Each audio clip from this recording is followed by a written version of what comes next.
আজকে আমাদের খুব ইম্পর্টেন্ট একটি ক্লাস। আমরা আজকে ফ্রন্টের যুক্তফ্রন্ট নির্বাচন, ৬২-এর শিক্ষা আন্দোলন এবং মুক্তিযুদ্ধ নিয়ে আলোচনা করব। মুক্তিযুদ্ধ আমাদের আহ, বাংলাদেশ বিষয়গুলির জন্য খুব গুরুত্বপূর্ণ একটি পার্ট। সবাইকে স্বাগত জানাচ্ছি আজকে এই ভর দুপুরে জুমার নামাজের পরে সবাই যুক্ত হয়েছেন। ধন্যবাদ জানাচ্ছি সবাইকে। আমরা আজকে যেসব বিষয় নিয়ে আলোচনা করব: যুক্তফ্রন্ট নির্বাচন, শিক্ষা আন্দোলন, ৬ দফা, ৭০-এর নির্বাচন এবং মুক্তিযুদ্ধের বিষয়গুলো নিয়ে আলোচনা করব। এসব বিষয় থেকে রেগুলারই প্রশ্ন থাকে, বিশেষ প্রিলিমিনারি এবং রিটেন দুই পার্টেই এগুলো থেকে প্রশ্ন থাকে। তবে একটা বিষয় এখানে উল্লেখ না করলেই নয়, সেটা হচ্ছে যে ৬ দফা আমাদের একটি ইম্পর্টেন্ট অংশ ছিল, কিন্তু আহ আসলে জুলাই বিপ্লবের পরে দেশের যে প্রেক্ষাপট চেঞ্জ হয়েছে, সেক্ষেত্রে হয়তো ৬ দফা থেকে প্রশ্ন না আসার সম্ভাবনা বেশি। তারপরে আমরা পড়ে যাব। আমরা প্রথমে যুক্তফ্রন্ট নির্বাচনটা দেখি। যুক্তফ্রন্ট নির্বাচন ছিল, এটি ১৯৫৪ সালে হয়েছিল। আসলে এটি প্রথমে তিনটা দল, আমাদের পূর্ববঙ্গের তিনটি দল এখানে একটি আহ, তারা তিনটি দল মিলে যে ফ্রন্ট গঠন করেছিল, এটি যুক্ত ফ্রন্ট। এই তিনটি দল ছিল আওয়ামী মুসলিম লীগ পূর্ব বাংলার, এবং কৃষক শ্রমিক পার্টি এবং নিজামী ইসলাম।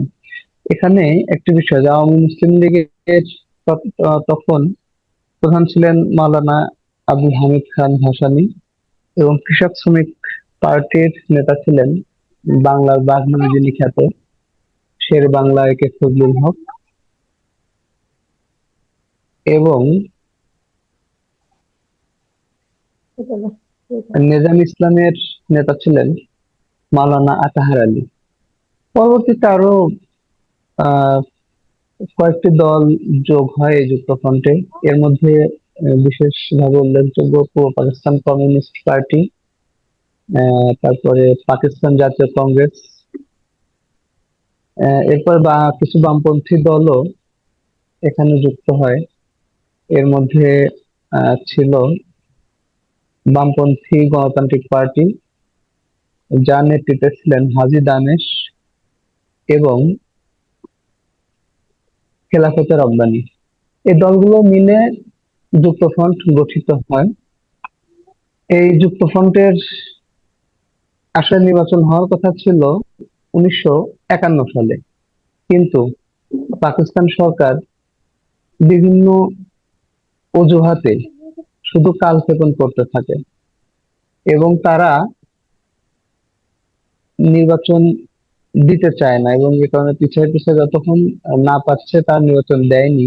পরিশেষে অবশ্য ১৯৫৪ সালের ৮ মার্চে নির্বাচনের তারিখ ধার্য করা হয়। এখন নির্বাচন তো হবে, কিন্তু এখানে যে যুক্ত ফ্রন্ট, তারা যে দাবি কেউ কথা বলছেন, যুক্ত ফ্রন্টের ২১টি দফা ছিল। এই ২১টি দফার মধ্যে তাদের সবগুলো দফা বা দাবি তো আমাদের জানার দরকার নেই। এর মধ্যে প্রশ্ন যেটা আসে, যে যুক্তফ্রন্টের ২১ দফার মধ্যে প্রথম দফা কি ছিল। তো যুক্তফ্রন্টের ২১ দফার মধ্যে প্রথম দফা ছিল হচ্ছে বাংলাকে পাকিস্তানের অন্যতম রাষ্ট্রভাষা করা। এটি ইম্পর্টেন্ট, বিষয়টি ইম্পর্টেন্ট। আর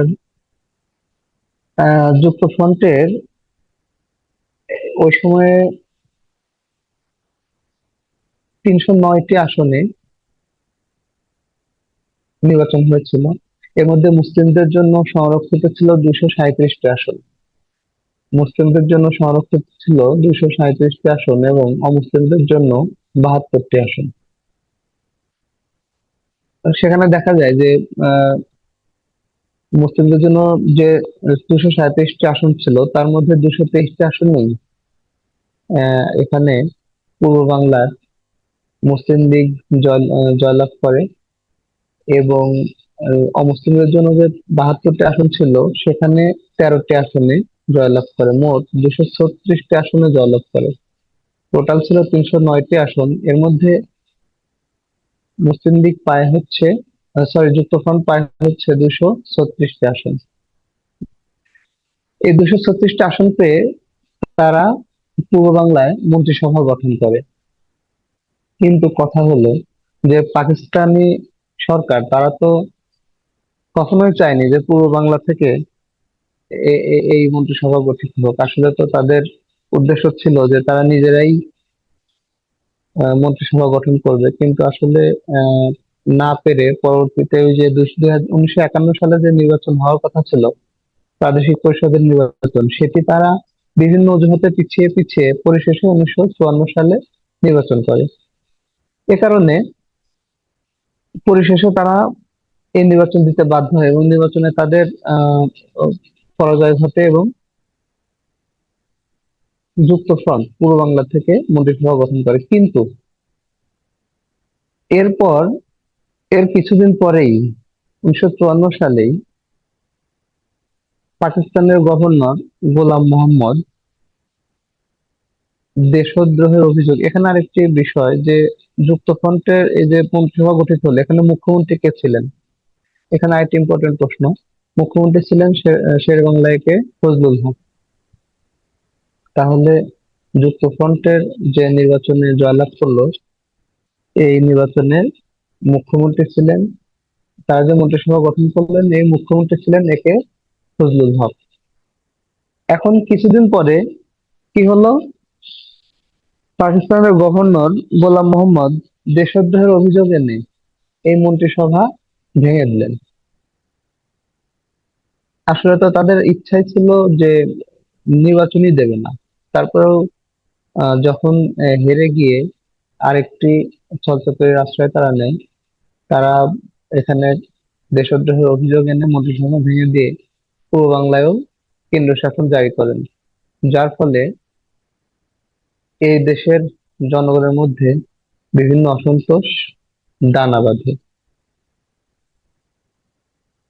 তাহলে এখানে যে ইম্পর্টেন্ট প্রশ্ন তার মধ্যে আছে যে যুক্তফ্রন্টের 21 দফার মধ্যে প্রথম দফা কি ছিল। অনেক পরীক্ষায় এটি আসে, এটি ইম্পর্টেন্ট প্রশ্ন, আমাদের মনে রাখতে হবে। তাহলে প্রথম দফা ছিল বাংলাকে পাকিস্তানের অন্যতম রাষ্ট্রভাষা করা। আর এখানে আরো কি প্রশ্ন আছে, আসে যেটি যে 200 আহ, মুসলিম লীগ যুক্তফ্রন্ট কয়টি আসন লাভ করে। তাহলে 223 + 13, 236টি আসন। এখন যেটাই থাকুক না কেন প্রশ্নে, 223টিও থাকতে পারে, 223টি থাকে বেশিরভাগ সময়। 223 এবং 213 মুসলিমদের জন্য, 237টির মধ্যে 223, অমুসলিমদের জন্য সংরক্ষিত 72টার মধ্যে 13টি আসন যুক্তফ্রন্ট, 13টি আসনে যুক্তফ্রন্ট জয়লাভ করে। তাহলে মোট 236টি আসন। 236টি আসনে যুক্তফ্রন্ট জয়লাভ করে। আসলে নির্বাচন হয় 309টি আসনে। আমার মনে হয় বিষয়টি ক্লিয়ার। টোটাল 309টি আসনের মধ্যে 236টি আসনে যুক্তফ্রন্ট জয়লাভ করে। আবার মাঝে মধ্যে আসে 223টিও থাকে, 237টির মধ্যে 223টি আসনে জয়লাভ করে, এরকমও প্রশ্ন থাকে। সুতরাং আমাদেরকে আলাদা আলাদা ভাবে বিষয়গুলো মনে রাখতে হবে। 237টির মধ্যে কয়টি আসনে জয়লাভ করে এমন প্রশ্ন যদি আসে তখন আমাদের উত্তর হবে 223টি। আর টোটাল যদি আসে তাহলে 236টি। আশা করছি বিষয়টি ক্লিয়ার।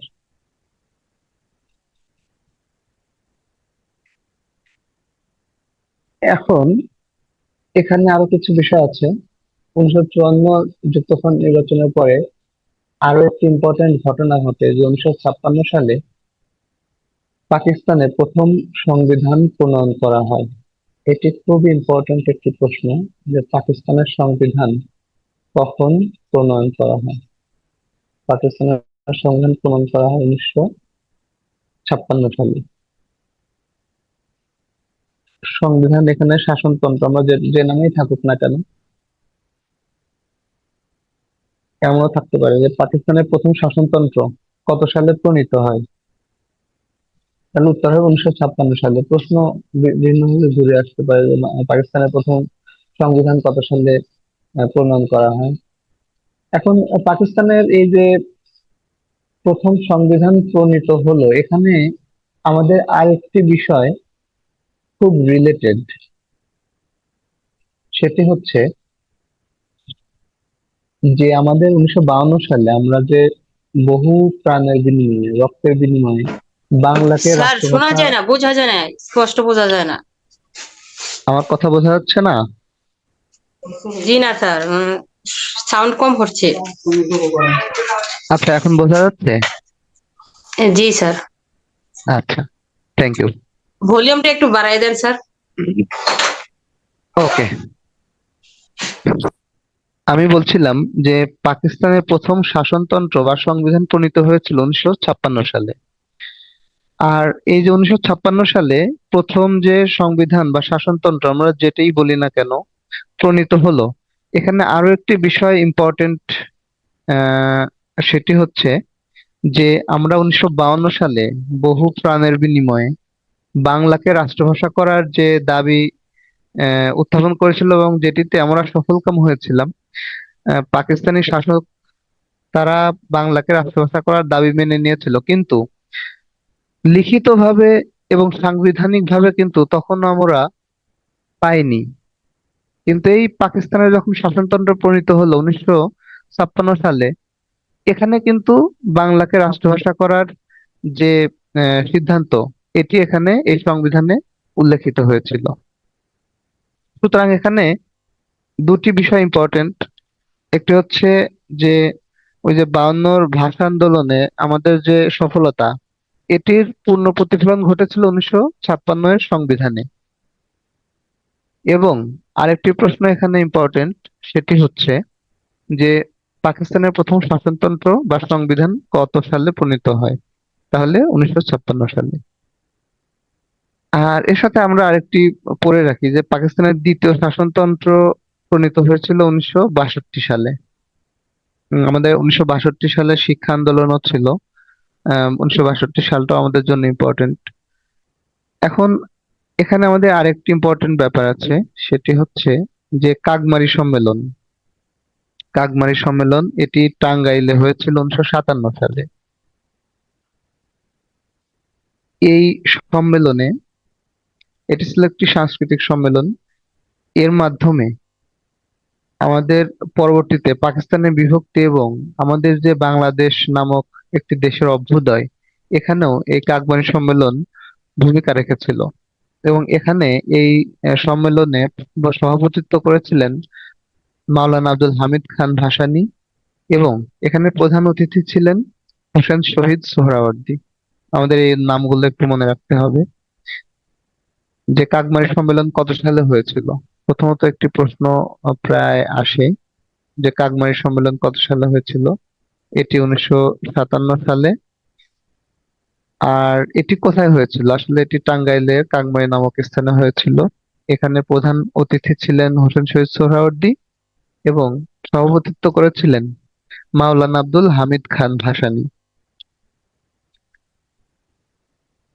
এবং এটি আমাদের স্বাধীন বাংলাদেশের অভ্যুদয়ে একটি গুরুত্বপূর্ণ ভূমিকা রেখেছিল এই সম্মেলনে। এই সম্মেলনে এখানে বিভিন্ন নেতৃবৃন্দ উপস্থিত ছিলেন, তার মধ্যে প্রধান ছিলেন হচ্ছেন হোসেন শহীদ সোহরাওয়ার্দী এবং সভাপতি ছিলেন মাওলানা আব্দুল হামিদ খান ভাসানী। আরো কিছু গুরুত্বপূর্ণ বিষয় আছে। এর মধ্যে আছে যে মৌলিক গণতন্ত্র, আইয়ুব খান প্রণীত একটি বিষয়। এটি হচ্ছে মৌলিক গণতন্ত্র। প্রায় রেগুলার একটি প্রশ্ন কিন্তু আসে। এটি প্রিলিমিনারিতেও আসে এবং রিটেনেও আসে যে মৌলিক গণতন্ত্র কত সালে প্রতিষ্ঠিত হয়েছিল, আর রিটেনে আসে যে মৌলিক গণতন্ত্র কি। তাহলে মৌলিক গণতন্ত্র হচ্ছে এই যে আইয়ুব খান, তিনি 1959 সালে একটি আহ, বিষয়ে প্রণয়ন করেন। সেটি হচ্ছে যে এই প্রশাসনিক কার্যক্রমকে তিনি বিভাগ, জেলা, থানা এবং ইউনিয়ন এই কয়েকটি পর্যায়ে বিভক্ত করেন এবং এখানে যারা নেতৃবৃন্দ জয়লাভ করেন তাদের মাধ্যমে তিনি হ্যাঁ এবং না ভোটের আয়োজন করেন। এই হ্যাঁ না ভোটের মাধ্যমে তিনি একবার জয়লাভও করেন এবং পরবর্তী 5 বছরের জন্য আরো তিনি নেতৃত্বের শীর্ষে থাকার সৌভাগ্য অর্জন করেছিলেন। এই মৌলিক গণতন্ত্র পরবর্তীতে অবশ্য বাদ হয়ে যায় কিছুদিন পরেই। তবে এখান থেকে যে ইম্পর্টেন্ট প্রশ্নটি আসে সেটি হচ্ছে যে মৌলিক গণতন্ত্রের প্রবক্তাকে। উত্তর হবে আইয়ুব খান। এবং কত সালে মৌলিক গণতন্ত্র প্রণয়ন করা হয়েছিল? 1959 সালে। তাহলে আমরা এখানে বেশ কিছু ইম্পর্টেন্ট প্রশ্ন পেলাম। আশা করছি আমরা এটি মনে রাখবো এবং কাজে আসবে আমাদের। আমাদের আরো ইম্পর্টেন্ট বিষয় আছে, আমার মুক্তিযুদ্ধটা খুব ইম্পর্টেন্ট। এরপরে আমরা আসি শিক্ষা আন্দোলনে। শিক্ষা আন্দোলন হয়েছিল 1962 সালে আমরা জানি, কিন্তু শিক্ষা আন্দোলন যে শিক্ষা কমিশনের ফলশ্রুতিতে হয়েছিল সেটি হচ্ছে শরীফ কমিশন। এখন এই শরীফ কমিশনটা হয়েছিল 1958 সালে এবং তৎকালীন পাকিস্তানের শিক্ষা সচিব এস এম শরীফকে চেয়ারম্যান করে আইয়ুব খান যে 11 সদস্য বিশিষ্ট কমিশন গঠন করেন সেটি হচ্ছে শরীফ কমিশন। তাহলে শরীফ কমিশনের সদস্য ছিল 11 জন। এর মধ্যে পূর্ববঙ্গের ছিলেন 4 জন। আর শরীফ কমিশনের প্রধান ছিলেন কি বা চেয়ারম্যান ছিলেন এস এম শরীফ, যিনি পাকিস্তানের শিক্ষা সচিব ছিলেন। এবং 1958 সালে এই কমিশন গঠন করা হয়। এখন এই কমিশনের কিছু প্রস্তাবনা ছিল বা সুপারিশ ছিল সরকারের প্রতি, কেন্দ্রীয় সরকারের প্রতি। এখানে বলা হয় যে মোট খরচের 60% দেবে শিক্ষার্থীরা, আরো 20% দেবে ব্যবস্থাপনা কমিটি। এখন এটি কি সম্ভব? আমরা এখন যে স্কুল কলেজ, সরকারি স্কুল কলেজ ইউনিভার্সিটি গুলোতে পড়ালেখা করি, এখানে তো বেশিরভাগই আমাদের ভর্তুকি প্রদান করা হয় এবং আমরা খুব নামমাত্র মূল্যে আমরা এখানে পড়ালেখা করে থাকি। যেমন আমাদের ইউনিভার্সিটির হলগুলোতে আমরা কি দেখি? ইউনিভার্সিটির হলগুলোতে এখনো এই 25, 30, 40 টাকায় খাবার খেতে পারি আমরা। আবার ঢাকা ইউনিভার্সিটির কথা যদি বলি, এখানে এই যে টিএসসি আছে, তারপরে ডাকসু ক্যাফেটেরিয়া আছে, এখানে কিন্তু খাবারের রেট খুবই কম। মানের প্রশ্নে আমরা আসবো না, কারণ বাসার খাবারের সাথে যদি তুলনা করি তাহলে হবে না। সে কারণে মানের প্রশ্নে না এসে এই যে হাজার হাজার শিক্ষার্থী খেতে পারছে, খেয়ে খেয়ে বেঁচে থাকছে এবং তারাই তো পরবর্তীতে বিভিন্ন নেতৃত্বের আসনে আসছে, তাহলে এই টিএসসি, ডাকসু ক্যাফেটেরিয়া এবং অন্যান্য ইউনিভার্সিটির যে হলগুলো আছে বিভিন্ন জায়গায় সরকারি প্রতিষ্ঠানগুলোতে আমরা কি দেখি? যে খরচ খুবই কম। কিন্তু এই যে এই শরীফ কমিশন, তারা কি প্রস্তাবনা দিল? তারা বললো কি মোট যে খরচ হবে 60% দেবে শিক্ষার্থীরা, যেটা আসলে খুব কঠিন একটি কাজ।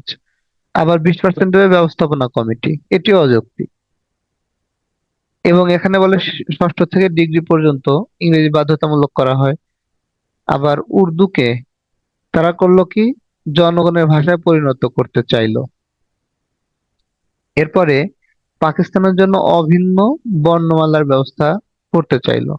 যে কারণে আসলে এইসব সুপারিশের কারণেই এই আহ, কমিশন এই কমিশনের সুপারিশগুলো পরবর্তীতে আলোর মুখ দেখেনি এবং 1962 সালে আমরা এই শিক্ষানীতির বিরুদ্ধে আমাদের পূর্ববঙ্গের হামিদুর রহমানের নেতৃত্বে ছাত্ররা আন্দোলন গড়ে তোলে। একবার আমরা 1952 সালে রক্ত দিলাম, 1952 সালে এই ভাষার দাবিতে আমরা সরব হলাম।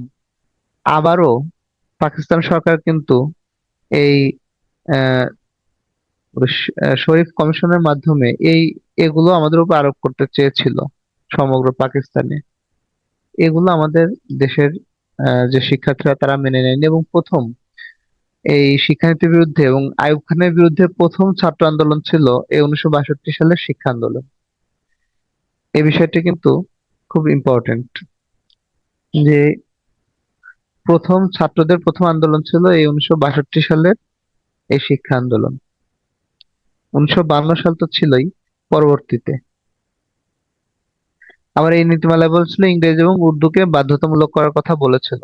বাংলার এখানে কোনো কথাই উচ্চারিত হয়নি, অথচ আমরা দেখলাম 1956 সালের সংবিধানে বাংলাকে রাষ্ট্রভাষা করার সিদ্ধান্ত এখানে গৃহীত হয়েছে এবং সাংবিধানিকভাবে এটি স্বীকৃতও হয়েছে। বাট তারা এই বাংলাকে পাশ কাটিয়ে উর্দু এবং ইংরেজির উপরে উর্দু এবং ইংরেজির উপরে তারা আবারও গুরুত্ব আরোপ করে, বাংলাকে তারা অবহেলা করে। এই জন্য পূর্ববঙ্গের এই যে ছাত্ররা এই আইয়ুব খানের বিরুদ্ধে এবং তৎকালীন শিক্ষা কমিশনের সুপারিশের বিরুদ্ধে, শিক্ষা কমিশনের বিরুদ্ধে 1962 সালে তারা ছাত্র আন্দোলন করেছিল এবং এটি শিক্ষা আন্দোলন নামে পরিচিত।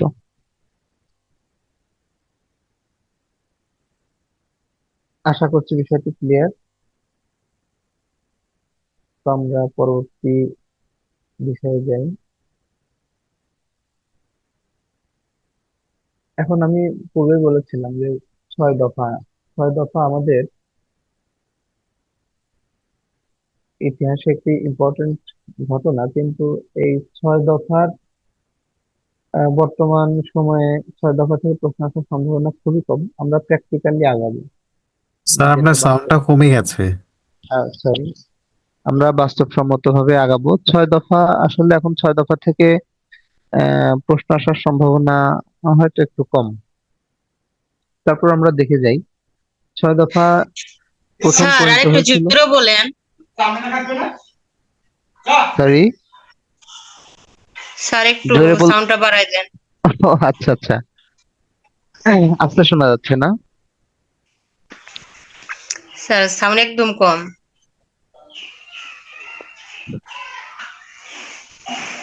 আচ্ছা, আমি একটু জোরে বলছি। সবাই একটু 6 দফা, হেডফোন থাকলে হেডফোনে শুনেন, তাহলে শুনতে পারবেন বেশি করে। রাইট। 6 দফা বঙ্গবন্ধু শেখ মুজিবুর রহমান 1966 সালের 5 ও 6 ফেব্রুয়ারি পাকিস্তানের লাহোরে বিরোধী দলগুলোর এক সম্মেলন অনুষ্ঠিত হয়েছিল। 1966 সালের 5 এবং 6 ফেব্রুয়ারি পাকিস্তানের লাহোরে বিরোধী দলগুলোর এক সম্মেলনে পূর্ব বাংলার পক্ষ থেকে বঙ্গবন্ধু শেখ মুজিবুর রহমান এই 6 দফা দাবি উত্থাপন করেন এবং 6 দফাকে পূর্ব পাকিস্তানের স্বায়ত্তশাসনের প্রথম দলিল হিসেবে মনে করা হয়। 6 দফার যে 6টি দফা ছিল সেটি হচ্ছে যে লাহোর প্রস্তাবের ভিত্তিতে সংবিধান রচনা করে আমাদের এই পূর্ব বাংলাকে একটি ফেডারেশন রূপে গড়ে তুলতে হবে। তারপরে দ্বিতীয় দফা ছিল দেশ রক্ষা এবং পররাষ্ট্র। এই দুটি বিষয় কেন্দ্রীয় সরকারের হাতে থাকবে। তবে তৃতীয় দফায় বলা হয় দুই দেশের জন্য আলাদা দুটি মুদ্রার ব্যবস্থা করতে হবে। এখন দেখা যেত কি যে একই মুদ্রা হওয়ার ফলে আমাদের দেশ বিভিন্নভাবে বঞ্চিত হতে থাকে। তো বলা হয় যে দুই দেশের জন্য আলাদা দুটি মুদ্রার ব্যবস্থা করতে হবে।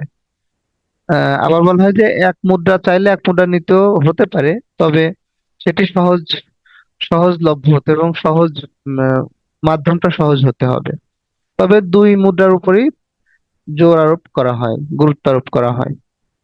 এরপরে বলা হয় যে রাজস্ব, কর এবং শুল্ক, এই রাজস্ব, কর এবং শুল্ক আদায়ের ক্ষমতা থাকবে ফেডারেশনের হাতে। অর্থাৎ যে আলাদা আলাদা যে আমাদের দুই বঙ্গ, এটা আলাদা আলাদা হাতে থাকবে। পূর্ব পাকিস্তানের হাতে পূর্ব পাকিস্তানের যে রাজস্ব, কর এবং শুল্ক, এটি পূর্ব পাকিস্তান আদায় করবে। আবার পশ্চিম পাকিস্তানের থেকে তারা আলাদা বাণিজ্য আলাদা রাজ্যে কর আদায় করবে। তবে দুই পক্ষই যে অংশ, দুটি অংশ থেকেই কেন্দ্রীয় সরকারের কাছে ফিক্সড কিছু অর্থ যাবে। এবং পঞ্চম যে দফা, এখানে বলা হয় যে বৈদেশিক বাণিজ্য করার ক্ষমতা। বৈদেশিক বাণিজ্য বলা হয় যে কেন্দ্রীয় ভাবে না, দুই বঙ্গই দুই পক্ষই আলাদা আলাদা বাণিজ্য এবং চুক্তি করতে পারবে। এই বিদেশের সাথে আলাদা আলাদা বাণিজ্য এবং চুক্তি উভয় পাকিস্তানের উভয় অংশই করতে পারবে। আর বলা হয় যে পাকিস্তানের দুই অংশের জন্য আলাদা আলাদা সেনাবাহিনী গঠন করতে হবে, অথবা এই যে মিলিশিয়া বা গণবাহিনী গঠন করতে হবে। এগুলো ছিল মূলত 6টি দফা। এই 6 দফাকে পূর্ব বাংলার স্বায়ত্তশাসনের প্রথম স্বায়ত্তশাসন হিসেবে ধরা হয়। এর জন্য 6 দফা খুবই ইম্পর্টেন্ট। তবে বর্তমান সময়ে 6 দফা থেকে প্রশ্ন আসার সম্ভাবনা খুবই কম।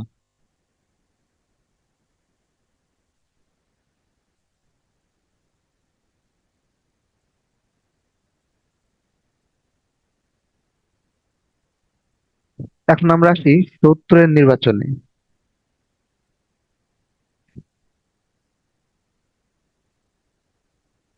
৭০ সালে 19৭০ সালে একটি গুরুত্বপূর্ণ নির্বাচন অনুষ্ঠিত হয়েছিল, এবং এটি ছিল পঞ্চম জাতীয় পরিষদের নির্বাচন। এখানে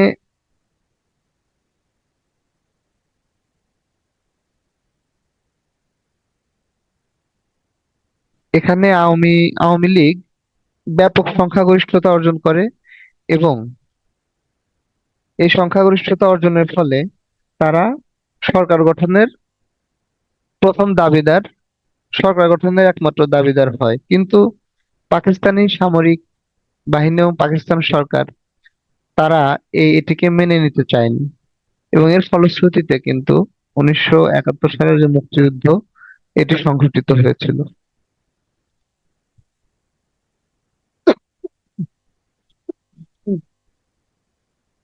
এখন এই 69-এর গণ অভ্যুত্থানের ফলে পাকিস্তান রাষ্ট্রের বিরুদ্ধে পূর্ব পাকিস্তানের জনগণের স্বতঃস্ফূর্ত অংশগ্রহণ হয়েছিল 1969 সালের এই গণ অভ্যুত্থানে। এটি নিপীড়নমূলক সামরিক শাসন এবং রাজনৈতিক নিপীড়ন, আগরতলা ষড়যন্ত্র মামলা এবং বঙ্গবন্ধু শেখ মুজিবুর রহমানকে কারাবদ্ধ করার প্রতিবাদে পাকিস্তানের তৎকালীন যে রাষ্ট্রপতি ছিলেন আইয়ুব খান, তার বিরুদ্ধে এই 1969 একটি গণ অভ্যুত্থান সংঘটিত হয়েছে। এই 1969-এর গণ অভ্যুত্থানে সকল রাজনৈতিক গণতান্ত্রিক দল এবং পেশাজীবী সংগঠন এবং মানুষ সবাই আন্দোলনে যুক্ত হয়েছিল, এবং এর ফল গিয়ে পড়েছিল 1970-এর প্রাদেশিক এবং জাতীয় পরিষদের নির্বাচনে। 1970 সালে জাতীয় পরিষদের 169টি আসনে, পূর্ব বাংলার 169টি আসনে নির্বাচন অনুষ্ঠিত হয়, এবং এখানে 167টি আসনে আওয়ামী লীগ জয়লাভ করে। 167টির মধ্যে আবার 162টি ছিল সাধারণ আসন এবং 7টি ছিল আরো সংরক্ষিত আসন। মোট 169টি আসনের মধ্যে 167টি আসন আওয়ামী লীগ পায়। আবার প্রাদেশিক পরিষদের জন্য নির্বাচন, সেখানে 300টি আসন ছিল, এর মধ্যে 298টি আসন, মানে ব্যাপক নিরঙ্কুশ সংখ্যাগরিষ্ঠতা আওয়ামী লীগ অর্জন করে। আর যে দুটি আসনে জয়লাভ করতে পারেনি, এর মধ্যে একটি আসনে পাকিস্তানের ডেমোক্রেটিক পার্টি জয়লাভ করে, আর একটি স্বতন্ত্র প্রার্থী সে জয়লাভ করে। এখন স্যার 1970-এর নির্বাচনের ফলে স্যার একটা প্রশ্ন ছিল। পাকিস্তানের সরকার গঠনের পক্ষে আওয়ামী লীগ এগিয়ে যায়, কিন্তু পাকিস্তান সরকার আওয়ামী লীগকে সরকার গঠন করতে দেয় না। এর ফলশ্রুতিতে তারা এদেরকে দমানোর জন্য, এই যে বিরুদ্ধ মত দমানোর জন্য এবং পূর্ববঙ্গের এই নেতৃবৃন্দকে দমানোর জন্য তারা এক ব্যাপক ভিন্ন ষড়যন্ত্রে লিপ্ত হয়, এবং পাকিস্তানি শাসক গোষ্ঠী তারা বিভিন্ন সময়ে এই ঢাকায় আগমন করে, অর্থাৎ পূর্ববঙ্গে আগমন করে, এবং এর দেশীয় নেতৃবৃন্দের সাথে বিভিন্ন সময় মিটিং এ বসতে চায় এবং বসে। কিন্তু সে সময়কার যিনি নেতা ছিলেন বঙ্গবন্ধু শেখ মুজিবুর রহমান, তিনিও তখন তাদের সাথে আলোচনায় বসতে চাননি এবং 7 মার্চে তিনি একটি ভাষণ দিয়েছিলেন, যেটি ঐতিহাসিক 7ই মার্চের ভাষণ। আহ ভাষণটি দেয়া হয়েছিল রেসকোর্স ময়দানে, বর্তমানে যার নাম সোহরাওয়ার্দী উদ্যান। সেখানে বঙ্গবন্ধু কিন্তু 4টি বিষয়ের কথা বলেছিলেন। এখানে মূলত 7 মার্চের যে ভাষণ, সেই ভাষণে স্বাধীনতার বীজ নিহিত ছিল, এটি বলা যায়। এখানে বলা হয় যে পাকিস্তান পূর্ববঙ্গে যে 144 ধারা জারি করা হয়েছে, 144 ধারা এটি উইথড্র করতে হবে এবং নির্বাচিত প্রতিনিধিদের হাতে ক্ষমতা হস্তান্তর করতে হবে। আমি তো বললাম একটু আগে যে আসলে পাকিস্তানি শাসক গোষ্ঠী কখনো ক্ষমতা হস্তান্তর করতে চায়নি। সে কারণে 7 মার্চের ভাষণে বঙ্গবন্ধু বলেন যে নির্বাচিত প্রতিনিধিদের কাছে ক্ষমতা হস্তান্তর করতে হবে এবং পাকিস্তানি সেনাবাহিনী বিভিন্ন সময় এখানে যে দমন পীড়নমূলক নিপীড়ন চালিয়েছে, সেগুলোর সুষ্ঠু তদন্ত করতে হবে, সুষ্ঠু বিচার করতে হবে এবং সেনাবাহিনীকে ব্যারাকে ফিরিয়ে নিয়ে যেতে হবে। এই যে 4টি যে দাবি ছিল, এই দাবি ছিল কিন্তু খুবই গুরুত্বপূর্ণ এবং এই 4টি দাবির প্রেক্ষিতে পরবর্তীতে দেখা যায় যে এই যে পাকিস্তানের শাসক গোষ্ঠী তারা ঘৃণ্য ষড়যন্ত্র করে 1971-এর 25 মার্চ রাতে তারা আমাদের নিরীহ বাঙালির উপরে সশস্ত্র হামলা চালায় এবং সে সময় ঢাকা বিশ্ববিদ্যালয় সহ ঢাকায় ব্যাপক গণহত্যা চালানো হয়।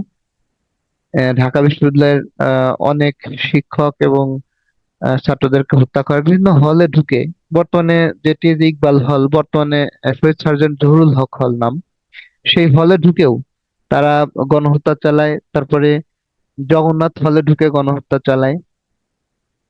জগন্নাথ হলে যে জিসি দেব, তারপরে আরো আহ অনেককে হত্যা করে, যাদের নামে এখন জগন্নাথ হলে ভবন করা হয়েছে। তো আমাদের এই যে মুক্তিযুদ্ধ, এই ঘটনার প্রেক্ষিতে প্রথম প্রতিরোধ গড়ে তুলেছিল ইপিআর, ইস্ট পাকিস্তান রাইফেলস এবং ইস্ট বেঙ্গল রেজিমেন্ট। এই যে 1971-এর 25 মার্চে যে অপারেশন সার্চ লাইটের নামে নিরীহ বাঙালিদের উপরে পাকিস্তানি বাহিনী যে গণহত্যা চালিয়েছিল, এর প্রথম প্রতিরোধ গড়ে তুলেছিল ইপিআর এবং ইস্ট বেঙ্গল রেজিমেন্ট।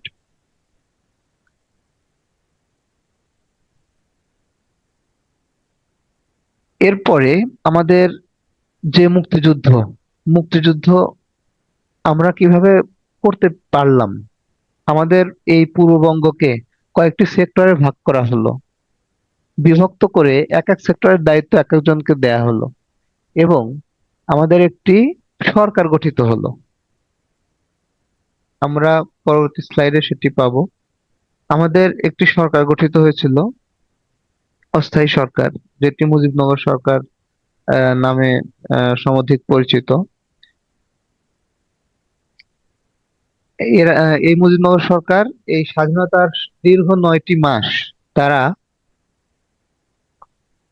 এই রাষ্ট্র পরিচালনা করেছিল এবং মুক্তিযুদ্ধের তদারকি করেছিল। এখন 1971-এর 25 মার্চের মধ্যরাতে বঙ্গবন্ধুকে গ্রেপ্তার করে নিয়ে যাওয়া হয়, কিন্তু তার পূর্বেই তিনি স্বাধীনতার একটি ঘোষণাপত্র রেকর্ড করে গিয়েছিলেন। পরবর্তীতে যা চট্টগ্রাম থেকে আহ আওয়ামী লীগ নেতা মেজর হান্নান তিনি পড়ে শোনান এবং পরবর্তীতে 27 মার্চে মেজর জিয়াউর রহমান তিনি স্বাধীন বাংলা বেতার কেন্দ্র থেকে এই স্বাধীনতার ঘোষণাপত্র পড়ে শোনান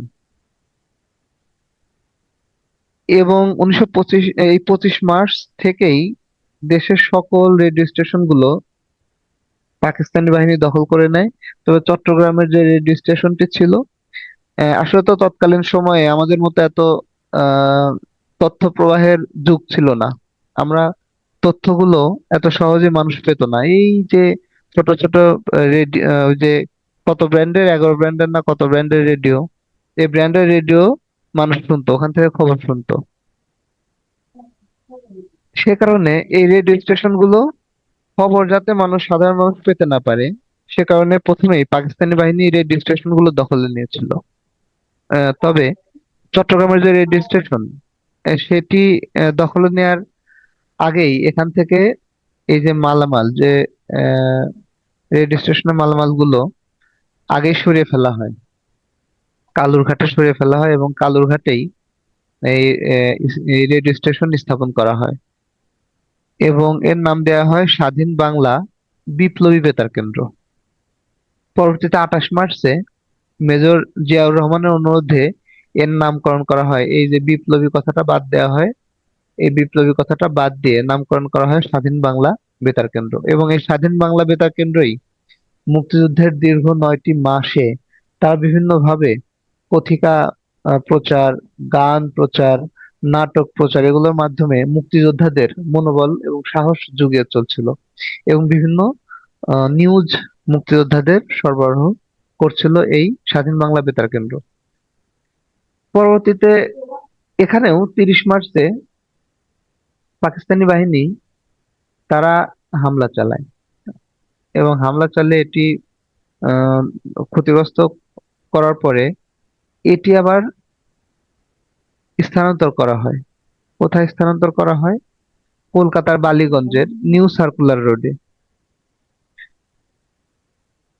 এখন কলকাতা স্থানান্তর করার কারণ কি? কারণ কলকাতা অন্য দেশ, সেখানে পাকিস্তান আক্রমণ করতে পারবে না, এটি ছিল অন্যতম কারণ। তাহলে দ্বিতীয় পর্যায়ে এই যে কলকাতার বালিগঞ্জ নিউ সার্কুলার রোডে স্বাধীন বাংলা বেতার কেন্দ্র কাজ শুরু করে। এটি একটি ইম্পর্টেন্ট প্রশ্ন, এটি অনেক সময় এই প্রশ্নটি আসে যে স্বাধীন বাংলা বেতার কেন্দ্র কলকাতায় কোথায় তাদের অফিস ছিল? নিউ সার্কুলার রোডে।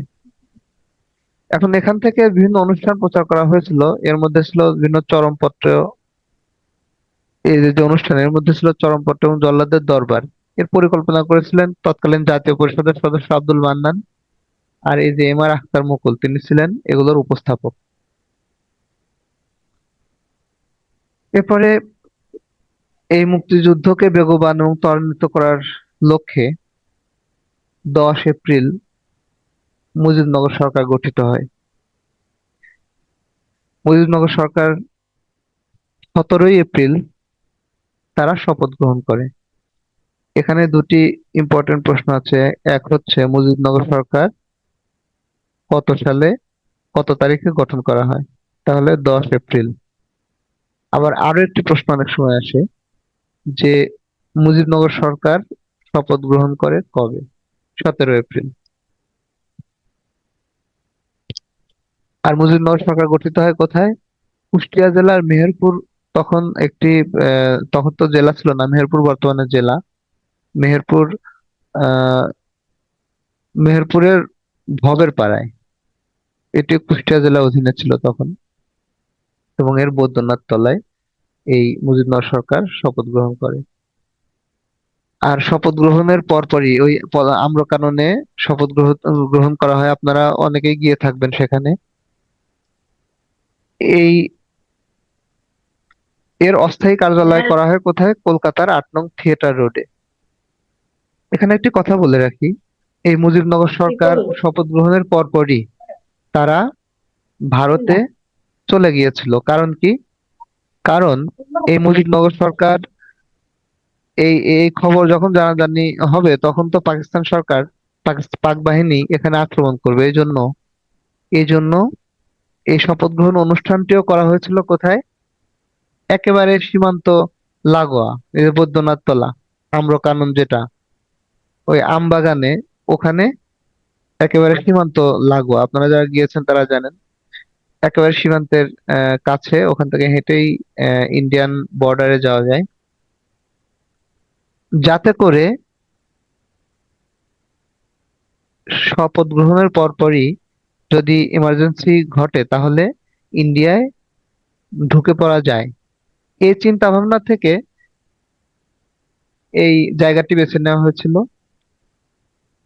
এই যে স্বাধীনতার ঘোষণা, এই স্বাধীনতার ঘোষণা পাঠ করেন অধ্যাপক এম ইউসুফ আলী।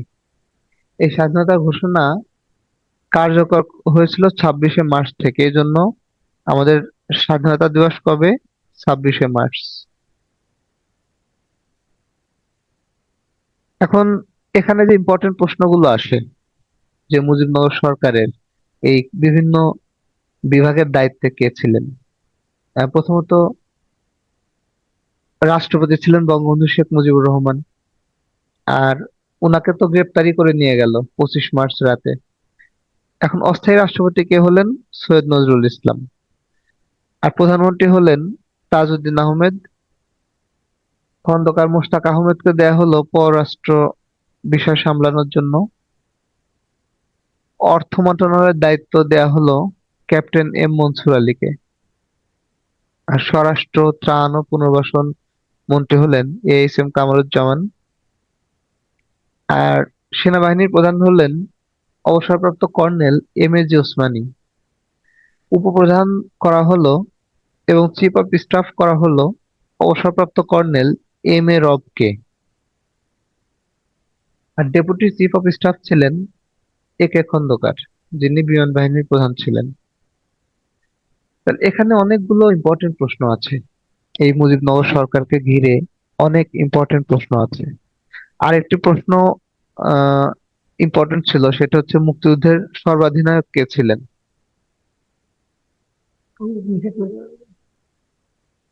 এটা আরেকটি ইম্পর্টেন্ট প্রশ্ন ছিল। যাই হোক, আমরা এখানে আরো কিছু ইম্পর্টেন্ট প্রশ্ন যেগুলো আমরা পড়ে গেলাম, যে রাষ্ট্রপতি, প্রধানমন্ত্রী, তারপর অর্থমন্ত্রী কে ছিলেন, এবং সেনাবাহিনী ডেপুটি চিফ অফ স্টাফ কে ছিলেন? কর্নেল MA রব। এখান থেকে যে কোনো একটা থেকে প্রশ্ন আসতে পারে। খুবই ইম্পর্টেন্ট এই বিষয়গুলো। একটি গুরুত্বপূর্ণ বিষয় হচ্ছে যে স্বাধীনতা ঘোষণাপত্রটি পাঠ করে শোনান কে? এটি ইম্পর্টেন্ট বিষয়। অধ্যাপক FM ইউসুফ আলী।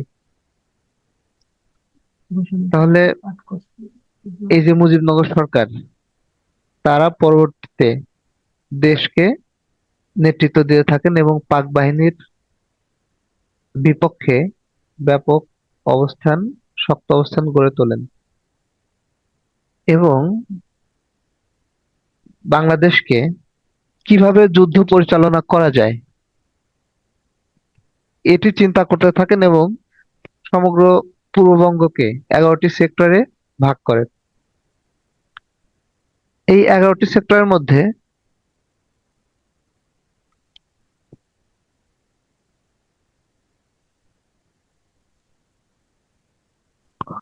প্রথম সেক্টর ছিল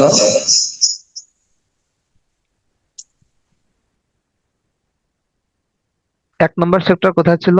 এই যে চট্টগ্রাম এবং ফেনী নদী পর্যন্ত, সমগ্র পার্বত্য এরিয়া, চট্টগ্রাম এবং ফেনী নদীর পর্যন্ত ছিল 1 নম্বর সেক্টর। এবং এই সেক্টরের সেক্টর কমান্ডার ছিলেন প্রথমত মেজর জিয়াউর রহমান।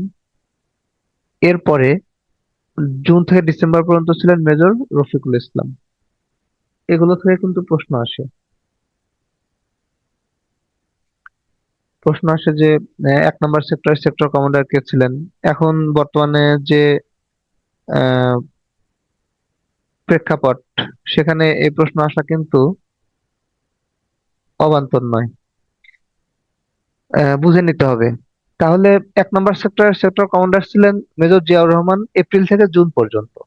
কোন সময়কাল পর্যন্ত? এপ্রিল থেকে জুন পর্যন্ত। এবং পরবর্তী ডিসেম্বর পর্যন্ত ছিলেন মেজর রফিকুল ইসলাম। এবং আরো একটি বিষয় এখানে ইম্পর্টেন্ট, যে 1 নম্বর সেক্টরের কয়টি সাব সেক্টর ছিল? 5টি সাব সেক্টর ছিল। এখন 1 নম্বর সেক্টরের সদর দপ্তর কোথায় ছিল? এটি ছিল ভারতের ত্রিপুরা রাজ্যের হরিণায়। হরিণা আবার রাঙামাটি থেকে এখানে আহ, দুটি আছে, একটা বড় হরিণা, একটা ছোট হরিণা। ওই সময় একটি ভারতের হরিণা রাজ্য আছে। আবার হরিণা নামে বাংলাদেশেরও সীমান্ত লাগোয়া জায়গা আছে, একটা বড় হরিণা, একটা ছোট হরিণা। সেখানে সবার যাওয়ার পারমিশন নেই। অনেক অনুমতি নিয়ে যেতে হয় একেবারে সীমান্ত সংলগ্ন। এরপরে আমরা আসি 2 নম্বর সেক্টর। 2 নম্বর সেক্টর ছিল বৃহত্তর নোয়াখালী এবং বৃহত্তর কুমিল্লার আখাউড়া ভৈরব রেল লাইন পর্যন্ত।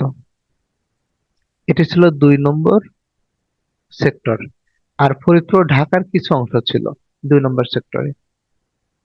তাহলে 2 নম্বর সেক্টরের সেক্টর কমান্ডার ছিলেন AK-M খালেদ মোশাররফ। তিনি ছিলেন সেপ্টেম্বর পর্যন্ত, এপ্রিল থেকে সেপ্টেম্বর, এবং সেপ্টেম্বর থেকে ডিসেম্বর পর্যন্ত ছিলেন মেজর ATM হায়দার।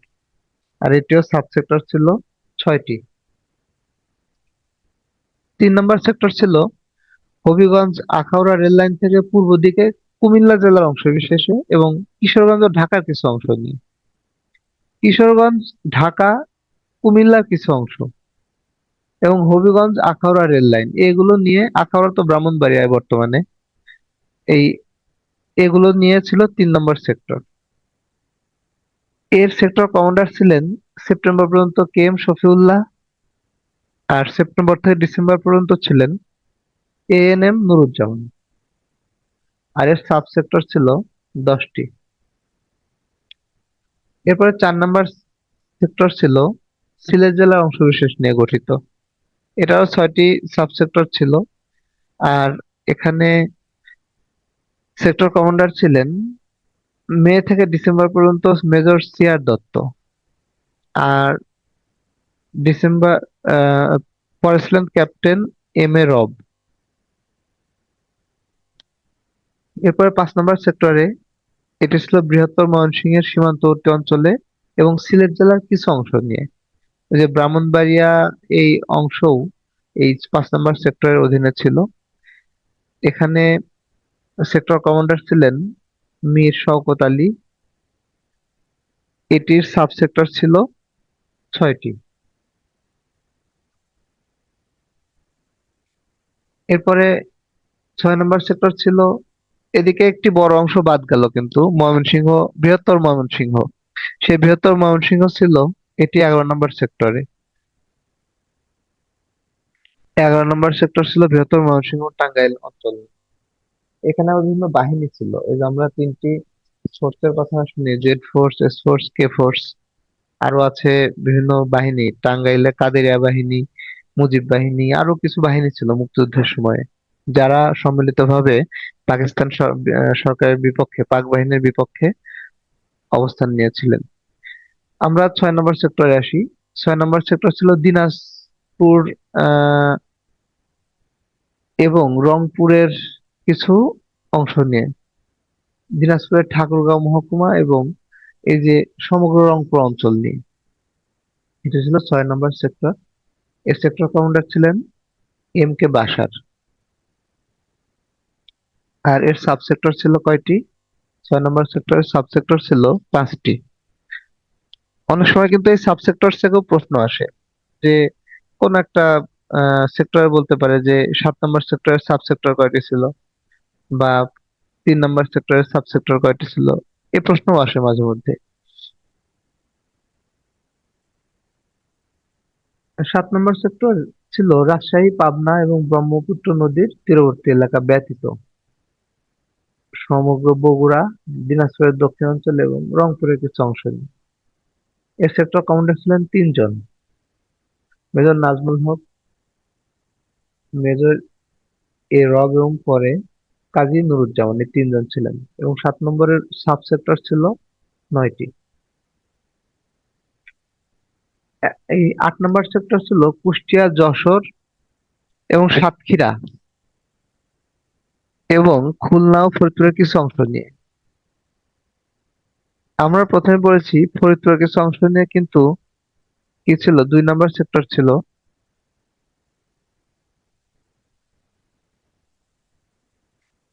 আবার এখানে 8 নম্বর সেক্টর ফরিদপুরের কিছু অংশ ছিল। তাহলে ফরিদপুর কিন্তু 2টি সেক্টরে ছিল। প্রথমত 2 নম্বর সেক্টরে, পরবর্তীতে ঢাকা এবং ফরিদপুর 2 নম্বর সেক্টরে ছিল। আবার ঢাকার কিছু অংশ 3 নম্বর সেক্টরে ছিল। বুঝতে হবে, মনে রাখতে হবে এটা। ঢাকা 2 নম্বর এবং 3 নম্বর সেক্টরের অধীনে ছিল। ফরিদপুর 2 নম্বর এবং 8 নম্বর সেক্টরের অধীনে ছিল। তাহলে এই ফরিদপুর, কুষ্টিয়া, যশোর, সাতক্ষীরা সড়ক পর্যন্ত খুলনা জেলা এবং ফরিদপুরের কিছু অংশ, এটা নিয়ে ছিল 8 নম্বর সেক্টর। এর সেক্টর কমান্ডার কে ছিলেন? আবু ওসমান চৌধুরী এবং এম এ মঞ্জুর। আগস্ট থেকে ডিসেম্বর ছিলেন M A Manjur, R August পর্যন্ত ছিলেন আবু ওসমান চৌধুরী। সবই এপ্রিল থেকে, যেহেতু আমাদের মুজিবনগর সরকার এপ্রিলে গঠিত হয়েছিল এবং শপথ গ্রহণ করেছিল, সুতরাং দেশ ভাগ করা হয়েছিল এপ্রিল থেকে 11টি সেক্টরে। সুতরাং এপ্রিল থেকে কিছু সময়ের জন্য দায়িত্বে ছিলেন একজন, আবার কিছু সময়ের জন্য দায়িত্বে ছিলেন আর একজন। তবে আমরা এই যে 6 নম্বর সেক্টরে দেখি যে একজন সেক্টর কমান্ডার ছিলেন, কমান্ডার এম কে বাসার। এরপর 9 নম্বর সেক্টরের অধীনে ছিল পটুয়াখালী, বরিশাল এবং খুলনার কিছু অংশ। পটুয়াখালী, বরিশাল, খুলনার কিছু অংশ নিয়ে ছিল 9 নম্বর সেক্টর। এখানে সেক্টর কমান্ডার ছিলেন এম এ জলিল এবং মেজর জয়নাল আবেদিন। আর অতিরিক্ত দায়িত্ব ছিল কিছুদিন এম এ মঞ্জুরের কাছে। আর এটির সাব সেক্টর ছিল 3টি। এখন আমরা 11 নম্বর সেক্টরে আসি। 11 নম্বর সেক্টর ছিল ময়মনসিংহ এবং টাঙ্গাইল জেলা নিয়ে। এটি একটি বিশাল অঞ্চল। ময়মনসিংহ বৃহত্তর, ময়মনসিংহের মধ্যে টাঙ্গাইল, শেরপুর, জামালপুর এগুলো অন্তর্ভুক্ত ছিল। পরবর্তীতে তো ভেঙে ভেঙে জেলা হলো। প্রথমত তো 18-19টি জেলা ছিল। এই 19টি জেলা থেকে পরবর্তীতে ভেঙে 64টি জেলা হয়। বর্তমানে 64টি জেলা, আগে তো 19টি জেলা ছিল। এই ময়মনসিংহ ছিল সেই 19 জেলার একটি। তাহলে এটি ছিল সেক্টর নং 11। এখানে সেক্টর কমান্ডার ছিলেন মেজর জিয়াউর রহমান এবং আবু তাহের, আরো ছিলেন হামিদুল্লাহ খান। 11 নম্বর সেক্টরের 7টি সাব সেক্টর ছিল। এখন এখানে যে একটি ইম্পর্টেন্ট প্রশ্ন আসে সেটি হলো যে 10 নম্বর সেক্টর। এই 10 নম্বর সেক্টর কিন্তু ব্যতিক্রমী একটি সেক্টর ছিল। কেন? কারণ হলো এই 10 নম্বর সেক্টর ছিল নৌবাহিনীর অধীনে। অর্থাৎ দেশের যে যে সমগ্র নৌ অঞ্চল আছে, উপকূলীয় অঞ্চল আছে, এইগুলো সমগ্র ছিল নৌবাহিনীর অধীনে। এই 10 নম্বর সেক্টর ছিল নৌ পরিবহন, অভ্যন্তরীণ নৌ পরিবহন, নৌ কমান্ডো এবং এই উপকূলীয় অঞ্চল ছিল 10 নম্বর সেক্টরের অধীনে। এখন এই যে 1 থেকে 11 পর্যন্ত সেক্টর, এখানেও তো অনেক নৌবাহিনীর এলাকা আছে। এখন এই নৌবাহিনীর এরা যখন যে সেক্টরের অধীনে যেতেন, সেই সেক্টরের অধীনে কাজ করতেন, সেই সেক্টর কমান্ডারের অধীনে কাজ করতেন। এজন্য এখানে কোনো নির্দিষ্ট সেক্টর কমান্ডার ছিল না। এখান থেকে একটি প্রশ্ন কিন্তু আসতে পারে, ব্যতিক্রমধর্মী সেক্টর কোনটি ছিল? 10 নম্বর সেক্টর। এবং আরো একটি প্রশ্ন আসতে পারে যে নিয়মিত সেক্টর কমান্ডার ছিল না কোন সেক্টরে? সেটি হচ্ছে 10 নম্বর সেক্টরে। কেননা এই 10 নম্বর সেক্টর দেশের প্রতিটা সেক্টরের অধীনে বিশেষ বিশেষ অঞ্চলে কাজ করত। এ কারণে এটির রেগুলার কোনো সেক্টর কমান্ডার ছিল না। আশা করি বুঝতে পেরেছেন সবাই।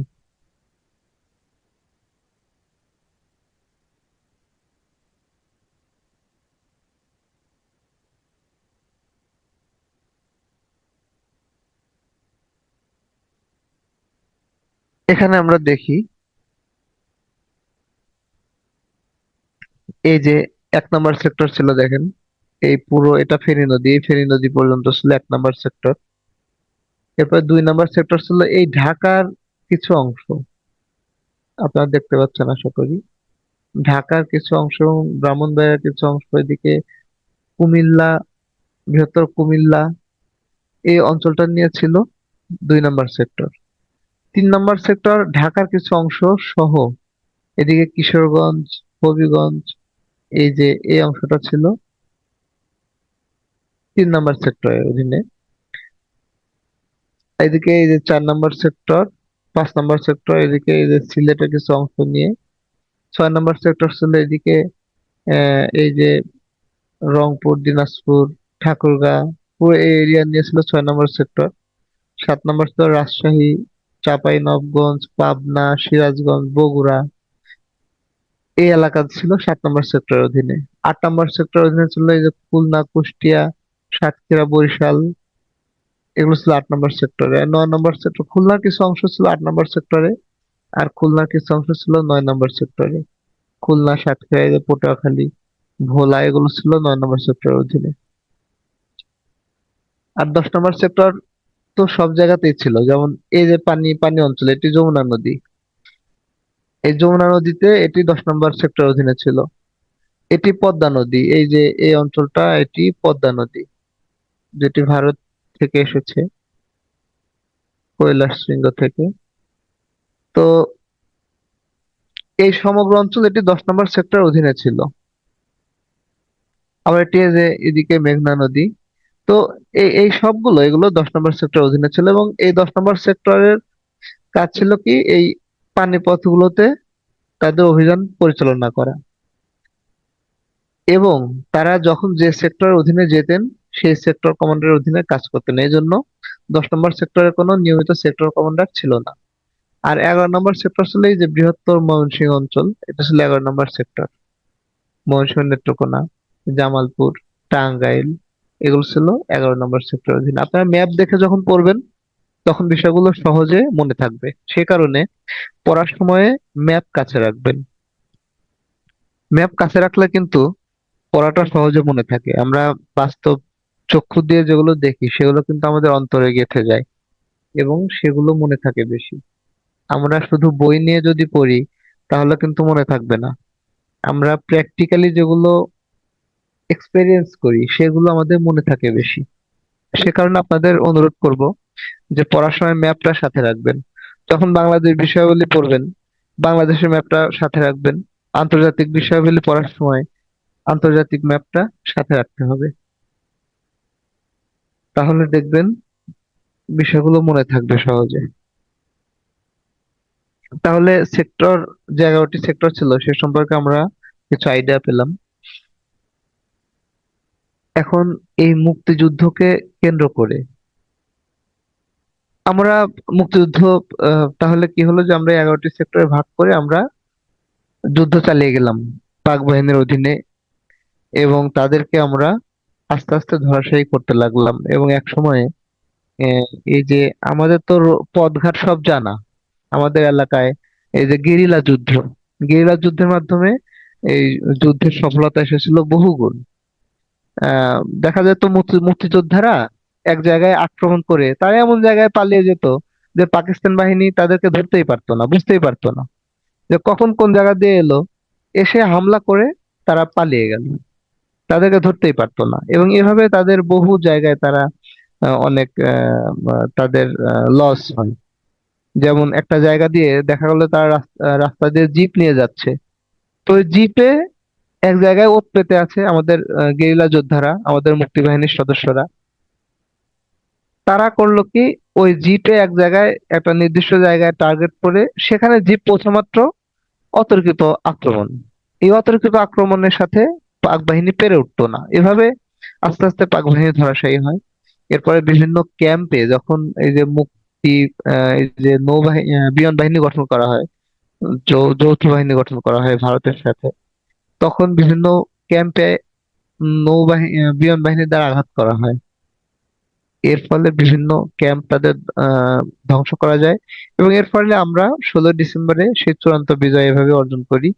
তবে এর মধ্যে একটি খুব ন্যক্কারজনক ঘটনা ঘটে আরো, যে যখন তাদের পরাজয় আসন্ন, তারা যখন বুঝতে পারলো যে তারা আর এই যুদ্ধে জয়লাভ করতে পারবে না, তখন তারা করলো কি, এই দেশ যেন মাথা উঁচু করে দাঁড়াতে না পারে, সেই কারণে 14ই ডিসেম্বরে তারা আমাদের দেশের বহু মেধাবীদের ধরে নিয়ে গিয়ে অত্যাচার করে মেরে ফেলে। 14ই ডিসেম্বর এই 14 ডিসেম্বরকে আমরা বুদ্ধিজীবী দিবস হিসেবে পালন করি প্রতি বছর। এই 14 ডিসেম্বরে বহু এদেশের গুণী শিল্পী, সাহিত্যিক, সাংবাদিক, শিক্ষক এদেরকে ধরে নিয়ে গিয়ে হত্যা করা হয়েছিল এবং তাদের লাশ পাওয়া গিয়েছিল কোথায়? মিরপুর বুদ্ধিজীবী কবরস্থানে এবং রায়েরবাগ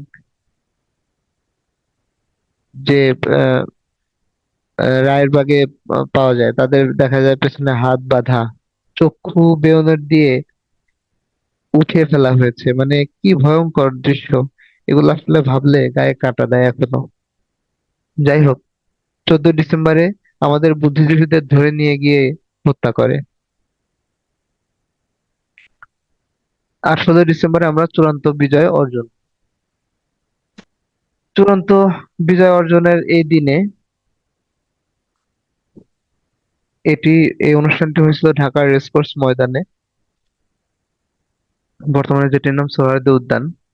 তো এখানে পাকিস্তান বাহিনীর পক্ষে নেতৃত্ব দেন lieutenant general A K Niazi, অর্থাৎ আমির আব্দুল্লাহ খান নিয়াজি। আর ভারতের সাথে যে মিত্রবাহিনী হয়েছিল, সেই মিত্রবাহিনীর পক্ষে নেতৃত্ব দেন লেফটেন্যান্ট জেনারেল জগজিৎ সিং অরোরা। এই জগজিৎ সিং অরোরার নামটা কিন্তু ইম্পর্টেন্ট, এটি মাথায় রাখতে হবে যে এই যে বিজয় অর্জনের দিনে মিত্রবাহিনীর পক্ষে নেতৃত্ব দেন জগজিৎ সিং অরোরা। আর বাংলাদেশের পক্ষ থেকে উপস্থিত ছিলেন সেখানে A K খন্দকার। এটি অনুষ্ঠিত হয়েছিল 16 ডিসেম্বর 1971 সালে তৎকালীন রেসকোর্স ময়দানে, বর্তমানে এর নাম সোহরাওয়ার্দী উদ্যান। এই বিষয়ে আমরা জানি, এই বিষয়ে আমি যাচ্ছি না আর। এখন বিষয়ক মুক্তিযুদ্ধ কেন্দ্রিক অনেক ইম্পর্টেন্ট প্রশ্ন আছে, অনেকগুলো ইম্পর্টেন্ট প্রশ্ন মুক্তিযুদ্ধ বিষয়ক আছে। এর মধ্যে কিছু বিষয় আমি এখানে উল্লেখ করছি। যেমন কিছু প্রশ্ন আসে, এর মধ্যে আছে যে এই যে পশ্চিম পাকিস্তানি কর্তৃক পূর্ব পাকিস্তানের যে এই যে ভয়াবহ বর্বরতা, এই যে নৃশংস হত্যাকাণ্ড, এই যে মানবতা বিরোধী অপরাধ, এগুলোর খবর বহির্বিশ্বে প্রথম প্রকাশ করেন কে? সাংবাদিক সাইমন ড্রিং। এই প্রশ্ন কিন্তু আসে। আবার মুক্তিযুদ্ধ ভিত্তিক কবিতা সেপ্টেম্বর অন যশোর রোড, এর রচয়িতাকে? কবি অ্যালেন গিনেসবার্গ। আবার আমাদের এই মুক্তিযুদ্ধকে সমর্থন করেছিলেন কে? মানে আমাদের পক্ষে ছিলেন কারা? রাশিয়া ছিলেন, ভারত ছিল, আমেরিকা এবং চীন কিন্তু আমাদের বিরোধিতা করেছিল। আহ, তখন সেই সময়ে যখন পাকিস্তানি বাহিনী হেরে যাচ্ছে, সেই সময়ে আমেরিকা করেছিল কি? তাদের সপ্তম নৌবহর থেকে অনেকগুলো যুদ্ধজাহাজ বঙ্গোপসাগরের দিকে পাঠিয়েছিল। সপ্তম নৌবহর হচ্ছে পাকিস্তানের সবচেয়ে বড় নৌবহর। এগুলো থেকে অনেকগুলো যুদ্ধজাহাজ তারা পাঠিয়েছিল। পরে এই খবর শুনে রাশিয়া তো আমাদের পক্ষে ছিল, রাশিয়াও করেছিল কি? তারাও তাদের যুদ্ধজাহাজ পাঠিয়েছিল। এখন দুটি তো পারমাণবিক শক্তিধর রাষ্ট্র, সে কারণে এই খবর যখন শুনলো আমেরিকার আহ, আহ, আমেরিকা যখন এই খবর শুনলো, তখন তারা তাদের যুদ্ধজাহাজ আর পাঠায়নি। আর আরো কিছু বিষয় এখানে আসে, অনেক সময় কিছু প্রশ্ন আসে যে আমাদের মুক্তিযুদ্ধের সময় যুক্তরাষ্ট্রের প্রেসিডেন্ট কে ছিলেন, আমেরিকার প্রেসিডেন্ট কে ছিলেন? উত্তর হবে রিচার্ড নিক্সন। আরো একটি প্রশ্ন আসে যে চীনের প্রধানমন্ত্রী কে ছিলেন? তো আমেরিকার প্রেসিডেন্ট ছিলেন রিচার্ড নিক্সন, চীনের প্রধানমন্ত্রী ছিলেন চৌ এন লাই। আবার প্রশ্ন আসে যে ভারতের প্রেসিডেন্ট কে ছিলেন, ভারতের প্রধানমন্ত্রী কে ছিলেন? ভারতের প্রেসিডেন্ট ছিলেন ভিভি গিরি এবং প্রধানমন্ত্রী ইন্দিরা গান্ধী। আর সে সময় তো চলে রানী দ্বিতীয় এলিজাবেথের যুগ। তাহলে ইংল্যান্ডের রানী ছিলেন, যুক্তরাজ্যের রানী ছিলেন রানী দ্বিতীয় এলিজাবেথ। আর ইংল্যান্ডের প্রধানমন্ত্রী ছিলেন এডওয়ার্ড হিথ। এই প্রশ্নটা আসে অনেক সময় যে আমাদের মুক্তিযুদ্ধের সময় ইংল্যান্ডের প্রধানমন্ত্রী কে ছিলেন বা যুক্তরাজ্যের প্রধানমন্ত্রী কে ছিলেন? Edward Heath. এখানে আরো কিছু প্রশ্ন আসে মুক্তিযুদ্ধ বিষয়ক। যেমন আমাদের মুক্তিযুদ্ধের সময় আমেরিকার ম্যাডিসন স্কয়ারে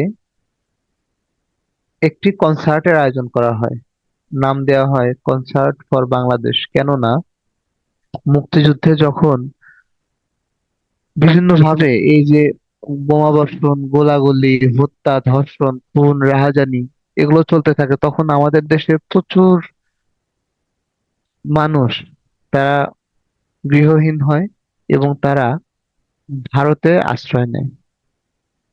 বর্তমানে আমরা বিশ্বের দিকে তাকালে দেখতে পাই এই যে ইউক্রেন যুদ্ধ, এই যে ইসরায়েলের এখানে যুদ্ধ, গাজায় যে যুদ্ধ, এখান থেকে তারা প্রচুর শরণার্থী হয়েছে না? আমাদের মুক্তিযুদ্ধের সময়ও কোটি কোটি শরণার্থী ছিল এবং প্রায় 1-1.5 কোটি শরণার্থী তারা ভারতে আশ্রয় নিয়েছিল। এই যে আফগানিস্তান যে ভয়াবহ যুদ্ধ হয়েছিল, আফগানিস্তান তো ধ্বংস হয়ে গেছে। তো এইসব যুদ্ধের সময়ে সাধারণ নাগরিকদের সাধারণ নাগরিকরা কিন্তু যথাসর্বস্ব হারিয়ে ফেলেন এবং তারা এই শরণার্থী হিসেবে আমাদের পাশের দেশ ভারতে আশ্রয় নিয়েছিলেন। তাহলে কনসার্ট ফর বাংলাদেশ এটি আয়োজন করা হয়েছিল এই শরণার্থীদের হেল্প করার জন্য। এখানে আহ, এর আয়োজন করেন হচ্ছে এই যে জর্জ হ্যারিসন ছিলেন বিটলস ব্র্যান্ডের লিড গিটারিস্ট, আর ভারতীয় সেতার বাদক ছিলেন পণ্ডিত রবিশঙ্কর। ইনাদের দুইজনের উদ্যোগে এই কনসার্ট ফর বাংলাদেশের আয়োজন করা হয়েছিল আমেরিকার ম্যাডিসন স্কয়ারে এবং এখানে প্রায় 40,000 দর্শক উপস্থিত ছিলেন এবং এই কনসার্ট থেকে প্রচুর পরিমাণ অর্থ উত্তোলিত হয়েছিল এবং সমগ্র অর্থ খরচ হয়েছিল বাংলাদেশের এই স্বাধীনতা যুদ্ধের এই গৃহহীন বাস্তুহারা মানুষের পেছনে। তাহলে আমরা এখানে অনেকগুলো ইম্পর্টেন্ট প্রশ্ন পেলাম, এগুলো মনে রাখতে হবে, এখান থেকে অনেক সময় প্রশ্ন আসে। আরো কিছু বিষয় আছে মুক্তিযুদ্ধ কেন্দ্রিক, যে আমাদের এই যে মুক্তিযুদ্ধ হলো, এখানে বীরশ্রেষ্ঠ 7 জন ছিলেন, বীরুত্তম ছিলেন 68 জন, বীর বিক্রম 175 জন, বীর প্রতীক 426 জন, মতান্তরে 427 জন। কাকন বিবিকে ধরা হলেও এটা এখনো গেজেট আকারে নাম প্রকাশ হয়নি এবং এগুলো 426 জনই মোটামুটি এটি গ্রহণযোগ্য। তাহলে এই তথ্যগুলো মনে রাখতে হবে: বীরশ্রেষ্ঠ 7 জন, বীর উত্তম 68 জন, বীর বিক্রম 175 জন, বীর প্রতীক 426 জন। এই বিষয়গুলো রেগুলার পড়তে হবে। এটা কিন্তু একবার পড়ার বিষয় না, এগুলো বারবার পড়তে হবে, মাথা থেকে বের হয়ে যাবে। অনেক সময় মনে থাকে না, আমরা পড়ি কিন্তু আমাদের মস্তিষ্ক ধরে রাখতে পারে না, সেই কারণে বারবার পড়তে হবে। তাহলে আমাদের দুজন নারী বীর প্রতীক ছিলেন এই মুক্তিযুদ্ধে। তাদের নাম ছিল ক্যাপ্টেন সেতারা বেগম এবং বীর প্রতীক তারামন বিবি। তারা দুইজন বীর প্রতীক ছিলেন। ওই যে একটু আগে বললাম যে কাকন বিবিকে ধরা হলেও তার নাম এখনো গেজেট আকারে প্রকাশ হয়নি। আরো একটা ইম্পর্টেন্ট প্রশ্ন আছে, এই যে বিদেশি বীর প্রতীক খেতাব প্রাপ্ত একমাত্র মুক্তিযোদ্ধা ছিলেন ডব্লিউ.এস. ওডারল্যান্ড। এই নামটি খুব ইম্পর্টেন্ট, তিনিও মুক্তিযোদ্ধা ছিলেন। আর আরো কিছু প্রশ্ন আছে, যে স্বীকৃতি দানকারী দেশ কোনটি? তো বাংলাদেশকে অনেক ভিন্ন ভিন্ন ভাবে উপস্থাপিত হয়েছে, যেমন আহ, সমাজতান্ত্রিক দেশ কোনটি, আমেরিকান দেশ কোনটি, ইউরোপিয়ান দেশ কোনটি, আফ্রিকান দেশ কোনটি, মানে প্রথম কোন দেশ আমাদেরকে স্বীকৃতি দান করেছিল, এগুলো আলাদা আলাদা করে পড়তে হবে। এখানে ইম্পর্টেন্ট কিছু নাম আমি উল্লেখ করছি। যেমন বাংলাদেশকে প্রথম স্বীকৃতি দেয় 6 ডিসেম্বর ভুটান। ভারতও 6 ডিসেম্বরই দেয়, তবে ভুটান আগে দিয়েছিল, এই জন্য ভুটানই প্রথম স্বীকৃতি দানকারী দেশ। ভুটান না থাকলে ভারত, অ্যান্সার হবে ভারত। তাহলে দ্বিতীয় দেশ হবে ভারত। যদি ভুটান না থাকে, ভারত হবে প্রথম দেশ। আর ভারত ভুটান দুটোই থাকলে কিন্তু ভুটান হবে প্রথম দেশ। আর আমাদের বাংলাদেশকে স্বীকৃতি দানকারী প্রথম ইউরোপিয়ান দেশ হচ্ছে পোল্যান্ড। এখন এখানে এটা নিয়ে একটু মতভেদ আছে। সেটা হচ্ছে যে পোল্যান্ড হচ্ছে ইউরোপিয়ান দেশ, আবার জার্মানিও ইউরোপিয়ান দেশ। পোল্যান্ড যেমন, জার্মানিও ইউরোপিয়ান দেশ, কিন্তু জার্মানির তখন দুটি অংশ ছিল, একটি পূর্ব জার্মানি এবং আরেকটি পশ্চিম জার্মানি। তো যার পূর্ব জার্মানি ছিল সমাজতান্ত্রিক দেশ, আমরা জানি রাশিয়া যেমন সমাজতান্ত্রিক দেশ, এটি ভেঙে গেছিল। এই সমাজতান্ত্রিক দেশ পূর্ব জার্মানি, এখন তো জার্মানির একটা জার্মানি, তখন ছিল পূর্ব এবং পশ্চিম দুটি জার্মানি। তখন যে সময় ফুটবল খেলা দেখতেন মানুষ, পূর্ব জার্মানি পশ্চিম জার্মানি আলাদা আলাদা ছিল। এখন জার্মানি একটি দেশ। সে কারণে যদি প্রশ্ন আসে যে বাংলাদেশকে স্বীকৃতি দানকারী প্রথম ইউরোপীয় দেশ কোনটি, উত্তর হবে পোল্যান্ড। পোল্যান্ড না থেকে যদি জার্মানি থাকে, উত্তর হবে জার্মানি। আবার পোল্যান্ড জার্মানি দুটি যদি থাকে, উত্তর হবে পোল্যান্ড। কিন্তু যদি উল্লেখ করে দেয় যে প্রথম সমাজতান্ত্রিক দেশ কোনটি, তখন কিন্তু উত্তর হবে পূর্ব জার্মানি। তাহলে বিষয়টা একটু মাথা ঠান্ডা করে আমাদের এটা মাথায় রাখতে হবে যে এখানে কিছু বিষয় হয়তো একটি একটির সাথে একটি অপরটির সাথে মিশে যাচ্ছে। আমরা কি সব নিতে পারছি? আমার কথা কি বোঝা যাচ্ছে? জি স্যার, এগুলা তো পড়া আছে স্যার, এটা একটু রিভাইজ হচ্ছে। জি জি, থ্যাংক ইউ। তাহলে আহ প্রথম ইউরোপিয়ান দেশ পোল্যান্ড, প্রথম সমাজতান্ত্রিক দেশ পূর্ব জার্মানি। যখন দুটিই থাকবে তখন হবে পোল্যান্ড, আর যদি সমাজতান্ত্রিক দেশ উল্লেখ করে তখন হবে পূর্ব জার্মানি।